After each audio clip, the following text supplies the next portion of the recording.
economic condition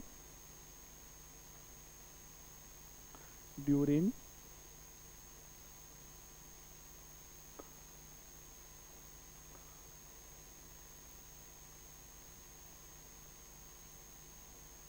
post-Mauryan age। मौर्योत्तर काल में, मौर्योत्तर काल की आर्थिक दशा।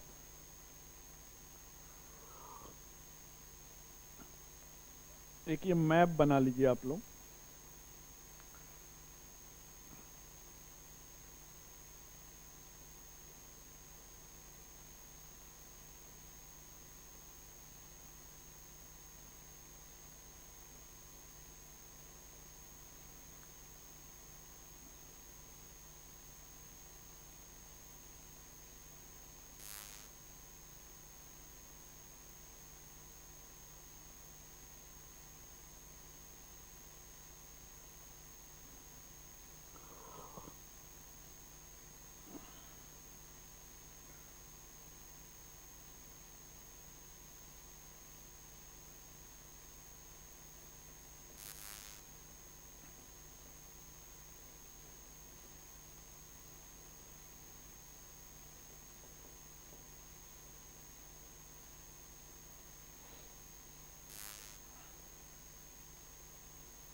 ये मैं अलेक्जेंड्रिया लिख रहा हूं।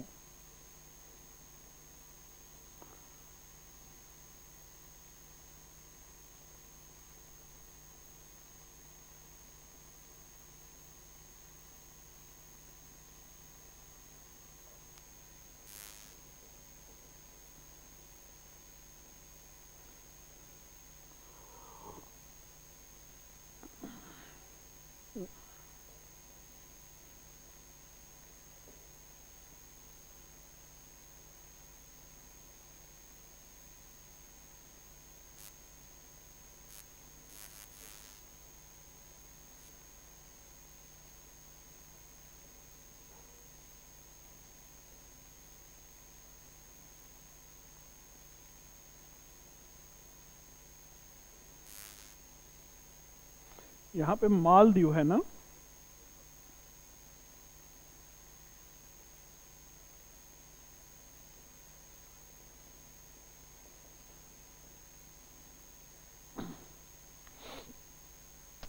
कोई आप लोगों में मुझे बता सकता है, दो बार प्रश्न पूछा गया है, व्यापारिक हवाओं की खोज किसने किया? Who discovered the trade wind?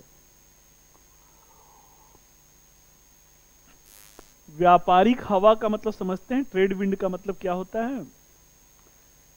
Unidirectional होता है या लोकल विंड है? परमानेंट विंड है या लोकल विंड है? परमानेंट विंड है। तो व्यापारिक हवाओं की खोज, ये सालों भर एक ही दिशा में चलने वाली हवाएं हैं। तो नहीं, सालों भर 6 मंथ में जो है वो उस हिसाब से चेंज होती हैं। मानसून वाला थोड़ा अच्छा भी बता दे रहा हूं, मैप बना है तो मैं बता ही देता हूं। कोलंबस नहीं, बहुत पहले, वो तो इसी समय खोज लिया गया था। कोलंबस तो बहुत बहुत बाद में आए हुए हैं। हिप्पालस रहते हैं, इट वाज द हिप्पालस। 44 एडी में, 44 ईस्वी में खोजा गया था। एनसीईआरटी में भी दिया हुआ है। एनसीईआरटी में आई फील कि क्लास 6 वाले में भी दिया गया है। क्लास 6 वाले में भी आइएगा, वहां भी दिया गया है। हिप्पालस ने 44 एडी में। अब थोड़ा सा इधर देखिएगा आप लोग। इंडस वैली सिविलाइजेशन में भी इजिप्ट के साथ और मेसोपोटामिया के साथ ट्रेड हो रहा था। मौर्यन पीरियड में भी इनके साथ ट्रेड हो रहा था, इजिप्ट के साथ हो रहा था, सीरीन के सीरिया के साथ हो रहा था, देन आफ्टर यूरोप के साथ ट्रेड हो रहा था। अब हो क्या रहा था कि छोटी छोटी जो शिप होती थी, कोई आप लोगों में एक मूवी का नाम सुना है, पायरेट्स ऑफ कैरिबियन सी? वो पालदार जहाजों का नाम पायरेट्स ऑफ कैरिबियन सी में देखे होंगे ना, वो कपड़ा लगा हुआ जो हवा के सहारे चलता है। पहले के जमाने में वही जहाजें होती थी। ये सब तो आप सुने होंगे। स्टीम इंजन का आविष्कार, भाप का इंजन का आविष्कार किसने किया था? शाबाश। ईयर तो नहीं बता पाएंगे, शताब्दी बता दीजिए, सेंचुरी। थोड़ा सा गड़बड़ हो गए। 18th में शाबाश, 18th में हुआ था। जब इंडस्ट्रियल रिवोल्यूशन होता है तो वो तो बहुत बाद की बात है कि भाप के थ्रू जो जहाजें चलना शुरू हुआ 18 सेंचुरी में चल रही हैं। तो उसके पहले कैसे चल रहा था भाई? वही पालदार नाव होता था। अब कोई मुझे ये बता सकता है कि समंदर में गए हैं? नहीं गए हैं, मतलब थोड़ा अंदर तक गए हैं कि मतलब कोई वो न दिखे। एक सिंपल सा वो बता रहा हूँ, मुंबई जाइएगा आप लोग कभी घूमने तो मुंबई से एलिफेंटा चले जाइएगा। समंदर में जब थोड़ा सा आगे जाएंगे ना तो वो पूरब किधर है पश्चिम किधर है वो सब पता नहीं चलता, केवल चारों तरफ पानी ही पानी दिखता है। तो उस जमाने में जो व्यापार हो रहा था तो दिशा कहाँ पे, मतलब जैसे यहाँ मैप में दिख रहा है भाई ना कि वेस्टर्न में यहाँ पे जो है ईरान है वो है। आप 6-7 किलोमीटर आगे बढ़िएगा ना वहां मुंबई से, उसके बाद आपको डायरेक्शन नहीं। तो ये कैसे पहुंचते थे? डायरेक्शन इंडिकेटिंग टूल था, दिशा सूचक यंत्र। कब आया था भारत में? पूछा गया क्वेश्चन। मैं अगर कुछ पूछता हूं तो इसका मतलब है कि वो पूछा गया ही क्वेश्चन है।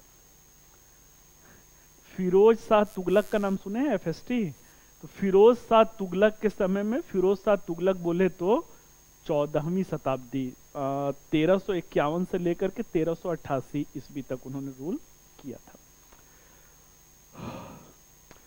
अब भाई थोड़ा सुन लीजिए, ये इंडियन हिस्ट्री का गोल्डन एज मैंने कह दिया था, कुषाण पीरियड है। इकोनॉमिक फेज में क्या है, इकोनॉमिक कॉन्टेक्स्ट में ये गोल्डन पीरियड है। पोस्ट मॉडर्न पीरियड जो है आर्थिक परिप्रेक्ष्य में स्वर्णकाल है। कैसे स्वर्णकाल है, इसीलिए इतना बड़ा मैप बनाया हूं कि थोड़ी सी चीजें समझ में आए।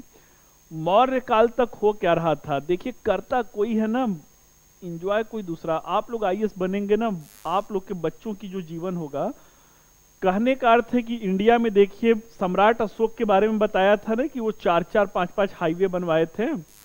पाटलिपुत्र से इसी तक्षशिला में एक हाईवे गया हुआ था, दूसरा इसी पाटलिपुत्र से ताम्रलिप्ति गया हुआ था। ताम्रलिप्ति ये बंदरगाह जो कलकत्ता बंदरगाह है। तीसरा वाला जो था वो मथुरा से उज्जैन आया हुआ था। भृगु कच्छ बंदरगाह का कोई नाम सुना है? भृगु कछुआ, बैरी गाजा, आप लोग लोथल वाला सुने होंगे, लोथल। तो ये यहां से अवंती से गुजरात के कोस्टल एरिया पे आ जाता था भृगु कच्छ तक। अवंती से एक हाईवे कहां पे आता था? साउथ इंडिया में पैठन हुआ। पैठन जो अभी इनकी राजधानी आप देखें, सातवाहनों की 2 राजधानी लिखवाया हूं ना, तो पैठन तक आता था। कलिंग के ऊपर जो अटैक हुआ था उसका कारण ही था कि वो दक्षिणा पथ पर, वो जो साउथ इंडिया का ट्रेडिंग रूट था उस पे वो आता था। स्वर्णिम चतुर्भुज योजना जो थी मॉडर्न सेंस में इस शताब्दी में, गोल्डन क्वाड्रेंगल की शुरुआत किसने किया था? किस प्रधानमंत्री ने? अरे वाह भाई, शाबाश। 4 महानगरों को जोड़ने की परियोजना थी ना। इंफ्रास्ट्रक्चर देखिए, अभी जो वर्तमान में सबसे ज्यादा पॉपुलैरिटी गेन कर रहा है, डेडिकेटेड फ्रेट कॉरिडोर है। इसका नाम सुने हैं? डेडिकेटेड फ्रेट कॉरिडोर का नाम सुने हैं भाई ना? ये क्या करेगा, ये सीधे जो है पंजाब को लेकर के कलकत्ता, एक अलग रेलवे ट्रैक ही बनाया जा रहा है जिसपे केवल 24 आवर जो है गुड्स सप्लाई, मालगाड़ी का जो है वो होगा।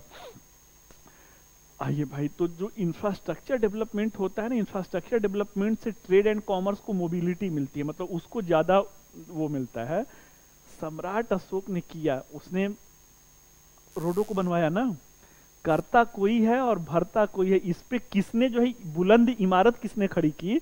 Who maximum utilise this trade route, internal trade route, it was the Kanishka. उसी का अंतरराष्ट्रीय साम्राज्य था भाई ना। कहां तक था? सेंट्रल एशिया तक था, सेंट्रल एशिया तक था। यहां तक बात समझ में आ गई? सिल्क रूट का नाम सुने हैं? Chinese silk route. अभी करंट अफेयर्स में आप लोग OBOR सुने होंगे, one belt one road initiatives. और सीपा ही है ना, चाइना पाकिस्तान, हाँ सीपेक है, CPEC, China Pakistan economic corridor. This is the part of the, यही OBOR का जो है वो पार्ट है, उसी का जो है विस्तार है। आप कुछ ये भी सुने होंगे, चाइना जो है उसका string of pulse current affairs में सुने हैं? मोतियों की माला सुने हैं? चाइना इंडिया को पूरा चारों तरफ से घेर चुका है, ठीक है। यहाँ पे हम्बन टोटा है, श्रीलंका में हम्बन टोटा बंदरगाह पे उनका मिलिट्री बेस है। ये मालदीव है, यहाँ पर भी मिलिट्री बेस इन्होंने बनाया हुआ है। CPEC कॉरिडोर जो है वो कराची पे आकर के, मतलब कराची पे उन्होंने अपना वो मिलिट्री बेस बनाया हुआ है। सितवे बंदरगाह जो है म्यांमार में है, सितवे है, तो वहां पर उन्होंने अपना जो है मिलिट्री बेस, मतलब ये हर जगह पे करते कि हाँ अपने पैसा इन्वेस्ट करते हैं। अपना पैसा इन्वेस्ट हो रहा है, मतलब इस कंट्री का, श्रीलंका का क्या गया, कुछ भी नहीं गया, ठीक है। तो उसके बदले में कहते हैं कि मेरा बंदरगाह मैंने बना करके आपको दिया है, इसकी सुरक्षा के लिए मेरी मिलिट्री रहेगी। पल्ले पड़ रहा है। तो उस कंट्री को लगता है भाई सुरक्षा भी यही कर रहे हैं, समझ रहे हैं। लेकिन इनको ये नहीं समझ में आ रहा है कि कहीं पे निगाहें कहीं पे निशाना, मीन्स कि टारगेट ये घेर तो इंडिया को रहे हैं भाई, ना स्ट्रेटेजिकली इंडिया को घेर चुके हैं। अब इंडिया का कंपल्सन था भाई, हम लोग करे तो, कांग्रेस रहती उससे हो नहीं पाता। ये मैं किसी पार्टी का समर्थक नहीं हूँ, वंस अगेन मैं कह रहा हूँ कि ये एक टीचर अगर खड़ा होता है तो उसका धर्म केवल मतलब शिक्षक का मेरा धर्म है। मैं पर्सनल लाइफ में मेरा कोई मतलब पार्टी हो सकती है, प्रोफेशनल लाइफ में मेरी कोई पार्टी नहीं है। मैं आपसे जो बात कर रहा हूँ वो IR की बात कर रहा हूँ, मैं IR की भी बैचेज लिया हुआ हूँ, that's why I am talking to you. अब यहाँ पे क्या है, भारत के सामने मजबूरी है कि हमारा, सुने होंगे ना, पहले रसिया हमारा जो है फ्रेंड हुआ करता था, रसिया से हमको कुछ मिल नहीं पा रहा था, ठीक है। और चाइना जो है बहुत ज्यादा, चाइना को आप, अच्छा यहीं पे तो है, ये दिख रहा है इंडिया आपको, यहाँ पे एकदम आकर के पतला हो गया है। 22 बीघा कॉरिडोर कहा जाता है, इसे चिकन नेक कहा जाता है। चाइना का प्लानिंग क्या है, इसी को जो है वो क्या करना है, इसी को ब्रेक करना है, पूरा नॉर्थ ईस्ट उसका हो गया, ठीक है। तो नॉर्थ ईस्ट को मैंने इंडस वैली सिविलाइजेशन में ही बताया था ना कि रेशियल बिहार पे, वो नस्ल के आधार पे कहता है कि ये हमारा है। ये वाला जो आप मैप में देखते हैं ये एक्चुअल में हमारा है ही नहीं, ये चाइना जो है वो ले चुका है, इसे अक्साई चीन कहा जाता है। चाइना की निगाहें अक्साई चीन पर नहीं, अभी डोकलाम में ही हुआ था ना जो हम लोगों का डिस्प्यूट, तो चाइना को ये पूरा जो है उनका, ये इन लोग की प्लानिंग क्या है कि वो यहां से सियाचिन वाला जो है ना, सियाचिन अगर हमारे हाथ से गया तो समझ लीजिए कश्मीर गया, जम्मू अलग है कश्मीर, तो सियाचिन अगर हमारे हाथ से गया तो गया। तो ये, अच्छा यही जो सियाचिन है, यही सियाचिन पाकिस्तान और चाइना में कोई डायरेक्ट कांटेक्ट नहीं बनने देता इस वाले रूट से, सही है। तो सियाचिन हम लोगों के लिए, और चाइना का मंसूबा भी बढ़ता जा रहा था, तो चाइना को टैकल करने के लिए हम लोग क्वाड 4 का मेंबर बने हैं। क्वाड 4 का क्वाड्रेंगल 4 वो समझ में आ रहा है ना। तो चीन का जो सिल्क रूट है वो प्राचीन जमाने से, इसी काल से चल रहा था सिल्क रूट, ठीक है, पोस्ट मॉडर्न पीरियड से ही दीवार बना लिए थे भाई ना। तो इस सिल्क रूट, इसे सिल्क रूट क्यों कहते हैं, चाइनीज सिल्क जो है one of the finest quality का सिल्क होता था, तो इससे सिल्क का व्यापार होता था। यहां तक की कहानी सही। अब सिल्क रूट का 2 पार्ट, ये सीधे IR से जुड़ जाएगा, करंट में IR से। सिल्क रूट के 2 पार्ट थे, एक लैंड सिल्क रूट था, दूसरा ओशियानिक सिल्क रूट था। एक स्थल सिल्क मार्ग था, दूसरा समुद्री, ठीक। अब चाइना के बारे में क्या जानते हैं, चाइना की पॉपुलेशन कहां पे रहती, चाइना इंडिया से कितना बड़ा है, वहां मैप पे देख के पता नहीं चल पाएगा, ठीक है ना। तो इसलिए अंदाजा बताइए, 4 गुना नहीं, 3 गुना, ये सही बता रही हैं लगभग। अच्छा चाइना अमेरिका से बड़ा है कि छोटा है,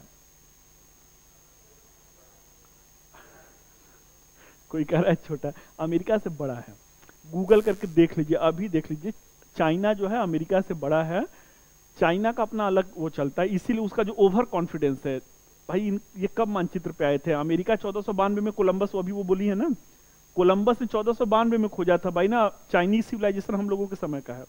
तो चाइना को कहना है कि हम अमेरिका को बॉस क्यों माने, भाई ये हैं कौन, ठीक है। कहते हैं आप सभ्यता के मानचित्र पे 1492 में आए हो, हमारी सभ्यता 4000 BC की है, आप हमसे एरिया में छोटे हो, क्षेत्रफल में हमसे आप छोटे हो, जनसंख्या में तो आप समझ रहे हैं ना, जनसंख्या में तो कोई वही नहीं है। इसके अलावा जो है चाइना का मतलब एक तो एरिया हो गया, दूसरा पॉपुलेशन हो गया, तीसरा सिविलाइजेशन हो गया। एग्रीकल्चरल लैंड है वो अमेरिका से थोड़ा सा कम है चाइना के पास।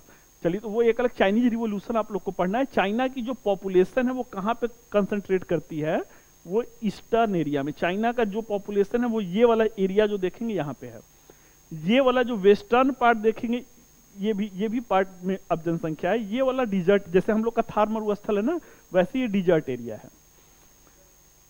हाँ हाँ, गोबी मरुस्थल का नाम सुने होंगे, गोबी डिजर्ट, तो ये गोबी डिजर्ट का एरिया है। अब सुनिए, जगह रहिए, जो है इनका जो स्थल मार्ग जा रहा है, लैंड सिल्क रूट जा रहा है, वो इस डिजर्ट एरिया से जाता था। ठीक है, इस डिजर्ट एरिया से होते हुए कहां पे, वो मंगोलिया को टच करते हुए यहां पे उनका कासगर एक आता है शहर जो है, यहां से होते हुए आगे बढ़ता था। आगे बढ़कर के सेंट्रल एशिया, मतलब ये सिल्क के साथ साथ और भी जो व्यापार होता था, तो यहाँ पे कजाकिस्तान, किर्गिस्तान, तुर्कमेनिस्तान, उज्बेकिस्तान को कवर करते थे। सही। अब ये कहां से आ गए हैं भाई, सेंट्रल एशिया से होते हुए कहां पे, अफगानिस्तान आ गए। ठीक है, अफगानिस्तान में खैबर पास है ना, खैबर पास से ये इनका जो लैंड रूट है वो दो पार्ट में डिवाइड हो जाता था। दो पार्ट से डिवाइड होकर के कैस्पियन सी का नाम सुने हैं, कैस्पियन सी, उसके बाद ये आराल सी का नाम सुने होंगे। पहले आराल सी आता है, उसके बाद कैस्पियन सी, इसके बाद अब तो काफी पॉपुलर हो गया, यूक्रेन क्राइसिस से ब्लैक सी का नाम सुने हैं ना। ब्लैक सी से होते हुए ये कहां आ जाते थे, ये अलेक्जेंड्रिया में आ जाते थे। ठीक है, मतलब यहां का पूरा मार्केट ये वो कवर कर लिए।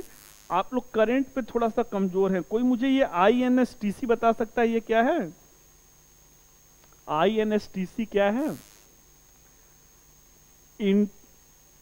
हाँ, इंटरनेशनल, बस उसी के बाद तो खेल है। आई से इंटरनेशनल नहीं नहीं भाई, वो मैं व्यापार की बात, international north south transit corridor है। एक नया जो है वो हाईवे बन रहा है, अंतर्राष्ट्रीय व्यापार को बढ़ावा देना। गूगल कीजिएगा, INSTC आपको मिल जाएगा, मैप भी आपको मिल जाएगा। तो इस तरीके से क्या था, ये सेंट्रल एशिया का पूरा मार्केट ईस्ट यूरोप का मार्केट कैच करते हुए अलेक्जेंड्रिया पहुंच गए।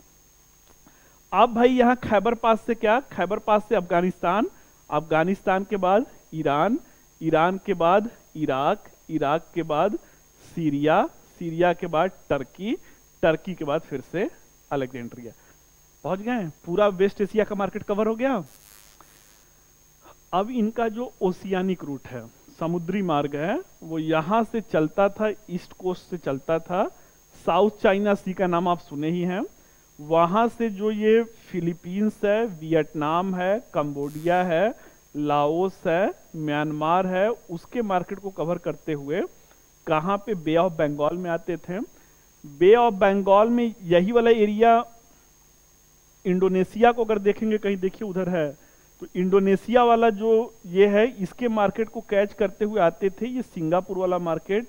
यहां से फिर ये श्रीलंका, श्रीलंका से फिर इंडिया में इस तरफ अरिका मेडू पड़ता था। यहाँ पे अरिका मेडू है, यहाँ पे ताम्रलिप्टी है। तो इंडियन मार्केट में सप्लाई यहां से फिर इंडिया के वेस्टर्न कोस्ट में, मालाबार रीजन का नाम सुने हैं ना, तो मालाबार रीजन के मार्केट को कवर करते हुए फिर ये मुंबई वाला जो है, सोपारा बंदरगाह, उस जमाने में मुंबई में सोपारा होता था, सोपारा को कैच करते हुए फिर गुजरात में आते थे। गुजरात में लोथल वाला जो है वो बैरीगाजा था। ठीक है, बैरीगाजा को कवर करते हुए पाकिस्तान का जो आज कराची है, उस जमाने में सुतकांगन डोर होता था, उसको कवर करते थे। इसके बाद गल्फ ऑफ पर्सिया में आते थे। यहाँ के मार्केट को ओशियानिक रूप में भी आकर के यहाँ पहुंच गए ना, ईरान में पहुंच गए भाई ना। चाबाहार अभी सुने हैं ना, इंडिया वाला जो है। इसके बाद फिर आते थे, रेड सी का मार्केट कवर करते थे, और यहां से इनको अफ्रीका का ये मार्केट मिल जाता था। केन्या है, इरिट्रिया है, सोमालिया है, इजिप्ट है, नाइजर है, चाड है, सूडान है, माली है, ये सब अफ्रीका के देश हैं। इसके मार्केट को कवर करते हुए कहां से, मेडिटेरियन सी में, भूमध्य सागर में, और फिर कहां पे, अलेक्जेंड्रिया। मतलब देख रहे हैं कि अल्टीमेट कहां पे टारगेट है, जहां से चल रहे हैं अलेक्जेंड्रिया।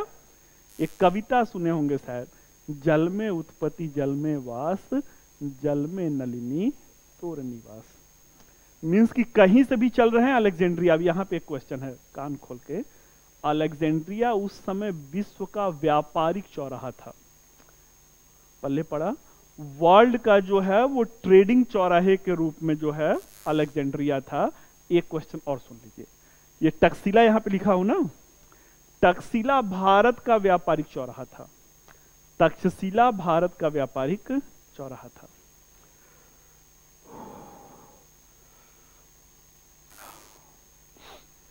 मसाले दक्षिण भारत में होते हैं ना, तो दक्षिण भारत के जो स्पाइसेस होते थे वो ओशियानिक रूट से कहां पे, यूरोपियन मार्केट में अलेक्जेंड्रिया पहुंच गए।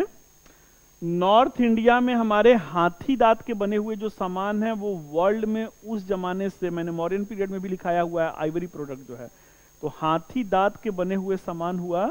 मेडिसिन, भारत का जो आयुर्वेद है, जीवक से लेके चाणक्य से लेके धन्वंतरी तक बहुत ही फेमस, वर्ल्ड फेमस रहते हैं।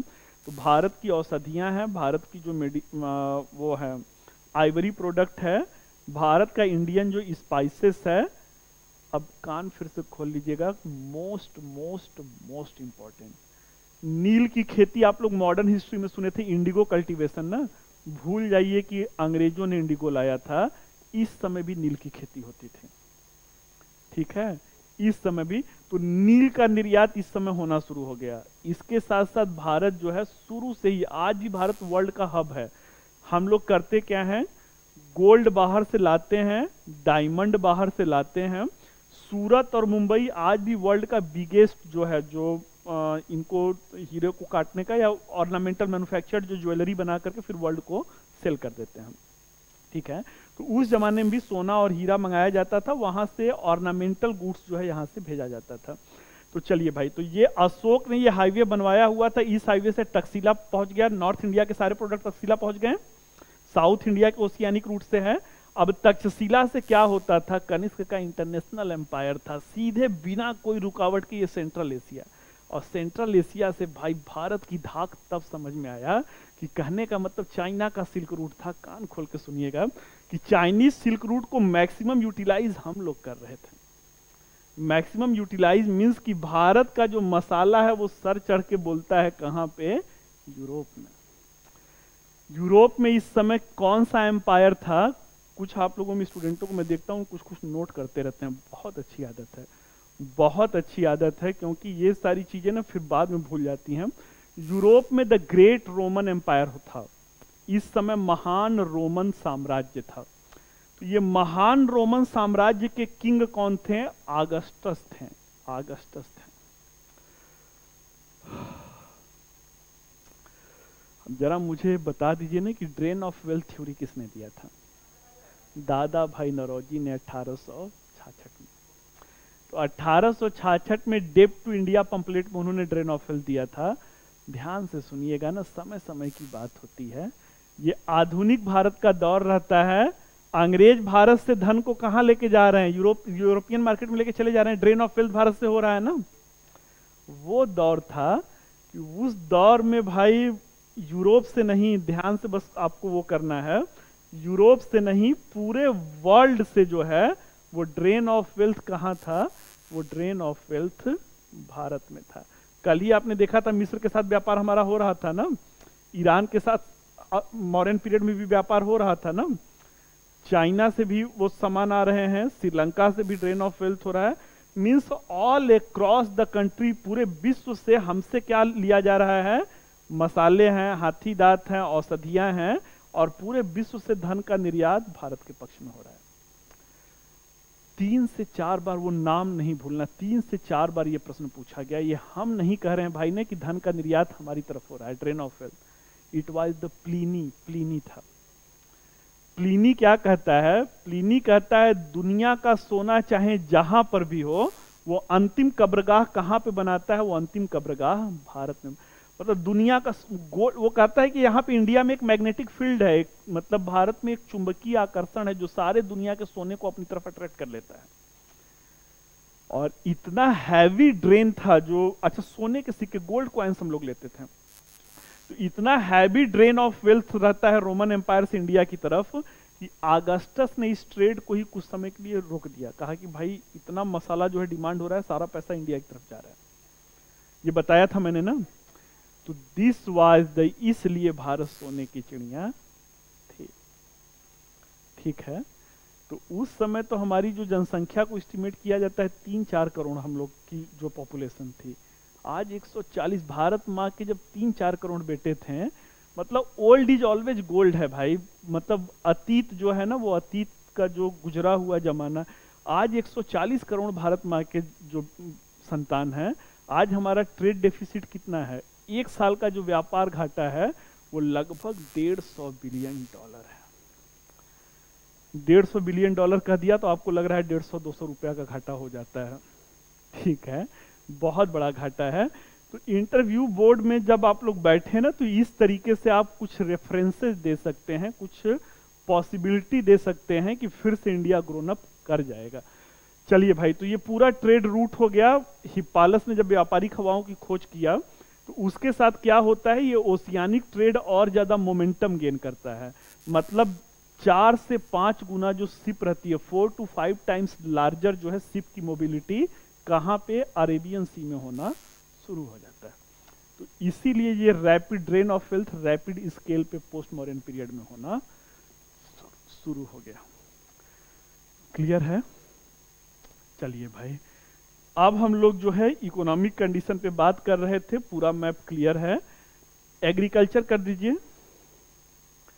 एग्रीकल्चर, कंडीशन ऑफ एग्रीकल्चर, कृषि की दशा। कृषि की दशा, it was very good, very good, बहुत अच्छी थी। कैसे मान ले कि भाई बहुत अच्छी थी? Example, Rudradaman, Junagadh inscription.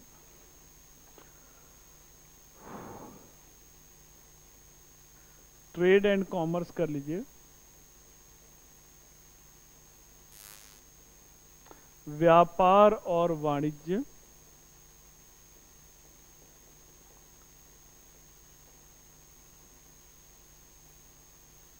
व्यापार और वाणिज्य। एक्सीलेंट, वेरी गुड नहीं है, एक्सीलेंट, उत्कृष्ट था, उत्कृष्ट था। Once again, internal and external trade and external trade, आंतरिक और बाह्य व्यापार,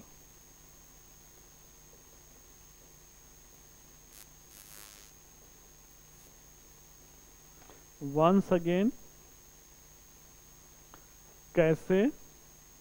bye road and river route, by oceanic and land route. आंतरिक व्यापार सड़क मार्ग और नदी मार्ग से, बाह्य व्यापार समुद्री मार्ग और स्थल मार्ग से। लिखिए, द ट्रेड वेयर या ट्रेडिंग एक्टिविटीज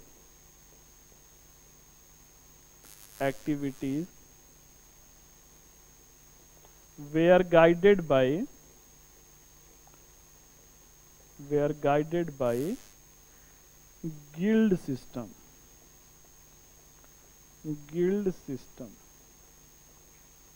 हिंदी वाले कीजिए। व्यापारिक गतिविधियां श्रेणी संगठन के माध्यम से संचालित होती थी। श्रेणी संगठन, ये श्रेणी संगठन पे गिल्ड पे भी क्वेश्चन आईएएस में पूछा गया, पीसीएस में तो कई बार पूछा गया है। श्रेणी संगठन के माध्यम से संचालित होती। ये गिल्ड क्या है, कोई नाम सुना है? गिल्ड जो होता था, श्रेणियां जो होती थी वो, बंद करिए लिखना, मतलब जिनका हो गया बंद, थोड़ा ध्यान से सुन लीजिए, आईएएस का क्वेश्चन यहां से पूछा गया है।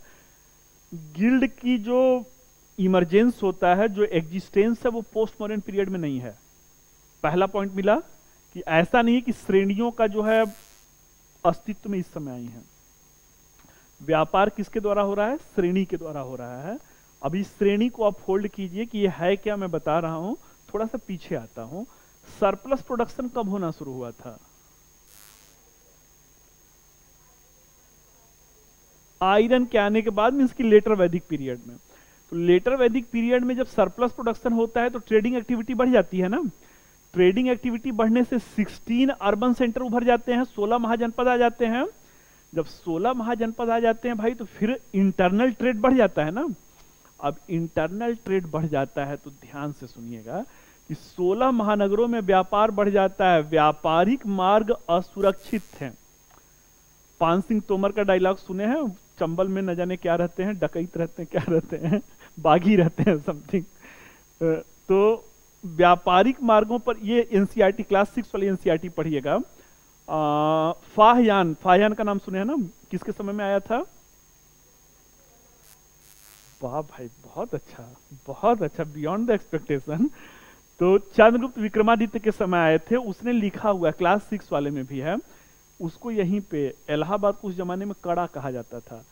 कड़ा में क्लास 6 वाले की मैं बात कर रहा हूँ, ठीक है ना, क्लास 6 के। तो यहीं इलाहाबाद में उसको डाकू सब लूट लेते हैं, लूटते हैं। देखते हैं विदेशी है तो सोचते हैं सोना वोना रखा होगा जो है। भाई पहले बैंक वंक नहीं होता था ना, लूटते हैं तो फिर जब इसके पास कुछ नहीं मिलता है तो कहते हैं कि इसकी बलि दिया जाएगा। क्लास 6 के एनसीईआरटी की कहानी बता रहा हूँ। तो इसको एक पेड़ में बांधते हैं और इसका अपने जो उनके देवता रहते हैं उनको बलि देने जा रहे थे। अब बेचारा ये परेशान कि अब तो आया था नालंदा यूनिवर्सिटी, नहीं फायान, तो एक सेकेंड फिर से मैं वापस ले रहा हूँ। ये फायर नहीं, ये हेवेन सॉन्ग था, हर्षवर्धन वाला। वो नालंदा, उस समय तो नालंदा यूनिवर्सिटी बना ही नहीं था, फायान के समय बना है, वो हेवेन सॉन्ग रहता है। तो उसको पेड़ से बांधे रहते हैं। वेन सॉन्ग को अब लगता है कि अब तो गए, आया था पढ़ने के लिए, मतलब यहाँ पे बलि दे दिए सब। तभी होता है क्या है, वो कहता है, सीयूकी नाम से उसकी बायोग्राफी है, सीयूकी। उसी समय आंधी बहुत तेज आता है, और आंधी तेज आता है ना, डाकुओं को डर लगता है, वो भाग जाते हैं। तो अब सुनिए कि ये गिल्ड सिस्टम आया क्यों। आपको सपोज दैट ना कि दिल्ली में नोट्स मिलता है कोचिंग का, ये सुने हैं ना। अगर आपको यहां से जाना हुआ नोट्स लेने के लिए, तो 500 रुपए के नोट्स के लिए कितना खर्चा करना होगा? अगर स्लीपर में जाएंगे तो उसका तो मुझे नहीं पता है, अगर एसी उसी में जाते हैं तो 1200-1300 रुपए के आसपास में, या थर्ड क्लास का मान लीजिए और भी कम होगा, 1-2-2,500 रुपए के आसपास में मान के चलिए कि उसका खर्चा है। तो 500 रुपए के नोट्स के लिए, अच्छा पूरे क्लास के लड़कों को चाहिए तो 30 लोग जाएंगे तो 30 लोगों को भी 2-2-2,500 रुपया खर्च करना होगा ना। अब मिलेगा वही 500 का नोट्स ही। अब यहां पे अगर ये कह दिया जाए किसी एक को, शुभांशु चाहे ठीक, एक स्टूडेंट को कह दिया जाए कि आप सबसे 100 रुपया ले लीजिए, तो 2,500 रुपया ही आने जाने का खर्च है भाई ना। तो सबसे 100 रुपया ले लीजिए, जाइए सबके लिए लेके आइए नोट्स, पैसा बच गया ना। यही खेल था कि जो नॉर्थ ईस्ट में कलकत्ता में बैठा हुआ पर्सन है, मान लीजिए उसको ज्वेलरी, सुनार वर्ग होते हैं ना, तो सुनार वर्ग को सोना कहां पे मिलेगा? सूरत में मिलेगा। अब सुनार वर्ग जो है, बैंक तो था नहीं, तो सुनार वर्ग सोना लेने के लिए 4-5 लाख रुपया लेके चलेगा भाई नहीं, या उस जमाने में मान लीजिए 50,000 रुपया लेके चला। रास्ते में वही है, चंबल है, रास्ते में जो है कहीं पे कोई लूट लिया, तो बहुत ही अनसेफ था। तो सारे, अब ध्यान से सुनिएगा ना, ये सब अबूझ पहेली है, नहीं समझ में आया तो किताब में तो पढ़ेंगे तो नहीं ही समझ में आएगा। तो हर जो प्रोफेशन के लोग रहते हैं उनकी अपनी श्रेणियां रहती है। सुनार वर्ग की अपनी श्रेणी है, चर्मकार वर्ग की, चमड़े के काम करने वाली की अपनी श्रेणी है, लोहे के काम करने वाली की अपनी श्रेणी है। हर व्यापार के अपने श्रेणी संगठन होते थे। पल्ले पड़ गया? अब ये लोग श्रेणी संगठन भी क्या है भाई, 100-100 रुपया सबसे लिए हैं ना, तो यहाँ पे तो 25-30 लोग हैं। पूरे लखनऊ के कोचिंगों का नोट्स का अगर ठेका लिया जाए, 10,000 लड़के होंगे लखनऊ में तैयारी करने वाले। तो श्रेणी संगठन बहुत बड़ी संख्या में पैसा पाते थे, तो वो 200-300 लठैतों को अपने साथ हायर करते थे। अब डाकू भी आएगा तो 20-25-30-50 की संख्या में ही आएगा ना। तो इनकी एक रनिंग आर्मी होती थी, ठीक है। और वो रनिंग आर्मी अब व्यापार में, मतलब रास्ते में अगर कहीं से डाकुओं का गिरोह आ गया तो लड़ने के लिए तैयार थे, ठीक। अगला क्वेश्चन है, इन श्रेणी संगठनों का अपना अलग झंडा होता था, अलग झंडा होता था। और गांव में पंचायत बैठती है, सुने हैं खाप पंचायत।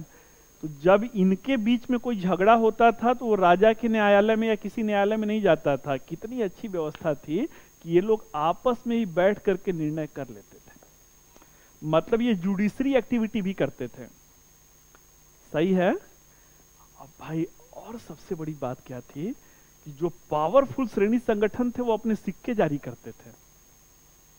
ठीक है, तो चलिए, तो अब एनसीईआरटी नहीं भी पढ़ें तब भी श्रेणी संगठन से क्वेश्चन नहीं रुकेगा। ठीक है, तो ये श्रेणी संगठन भाई स्वर्णकाल व्यापार का अगर ये है तो श्रेणियों का भी सबसे ज्यादा रोल हो जाएगा ना। तो this was the golden period of Indian trade and commerce, that's why. ठीक है, तो यहाँ पे ट्रेडिंग एक्टिविटी बढ़ता है, श्रेणी संगठनों के माध्यम से हो रहा है। Item of import and export कर लीजिए। Item of import and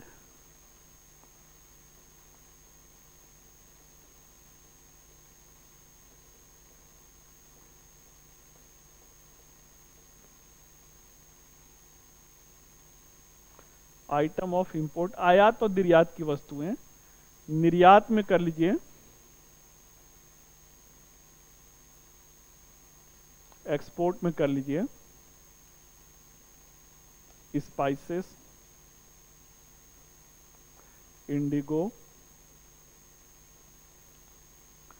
Ivory product,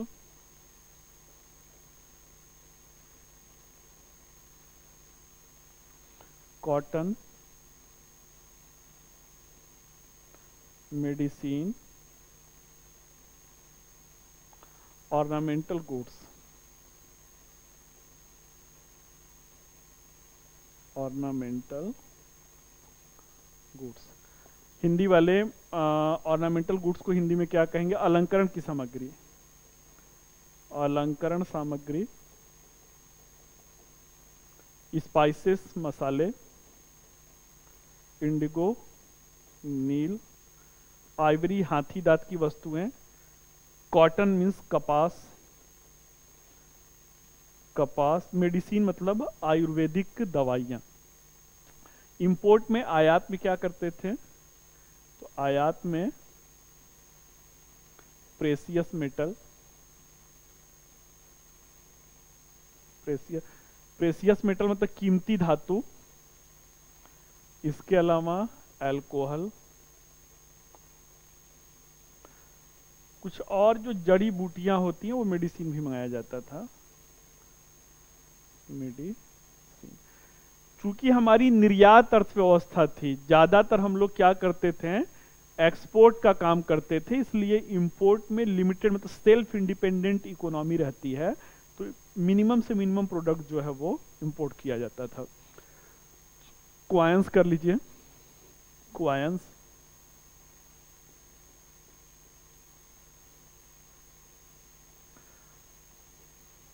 first dated gold क्वायंस,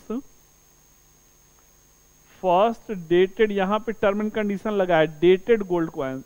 प्रथम तिथि युक्त सिक्के इंडो ग्रीक ने चलाया था, इंडो ग्रीक रूलर ने चलाया था। मोस्ट प्योर गोल्ड क्वायन, गोल्ड क्वायंस, सबसे शुद्ध सोने के सिक्के कुषाण शासकों ने चलाया था। पोटीन कहते हैं, पोटीन शीशे के सिक्के, शीशे के सिक्के सातवाहनों ने चलाया था, सातवाहनों ने चलाया था।